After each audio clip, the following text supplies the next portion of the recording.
The West urgently needs a Christian reform or even revolution. The first thing that the West must recognize is that they are no longer the center of the world. The West also fails to provide new ideas, new innovation, creation to the world, just like what they have displayed in Italy's G7 meeting. Their leadership is so weak that more than half of the G7 leaders will likely not be re-elected. The West has benefited from their religious reformation. The Protestant work ethics have helped to build modern capitalism as well as colonization, expansion and perhaps imperialism. Look at the G7 leaders now, we see no Protestant or the Reformed Catholic ethics. In a Chinese saying, they have lost their original hearts, Shu Xin. They have forgotten how they achieved their current status and only look at the easy way to solve problems, without hard work and hard thinking.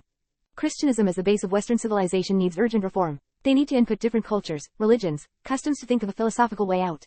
Science may not help them at all. When G7 leaders meet each other, they forget about the basic science, economics, and only welcome ideological, unrealistic solutions. No wonder G7 is no longer fashionable. People look at them as a past history, without a clear direction. In this aspect, they cannot help the world to develop. They are trying to self-protect their own interest, while getting harder and harder to repeat their past expansion, past enterprise spirit, innovation and new ideas. It looks like the world is moving, but the West wants to remain in their comfort zone. Spirituality reform has to come in to rescue the falling West. Think more about others, rather than thinking how to remain in power, how to win the election. Even if they win the elections, even if they remain in power, they still cannot come out with better solutions. Problems unsolved or even worse as their economies may crash. The new G7 financial arrangement for the Ukraine war confirms they have no money.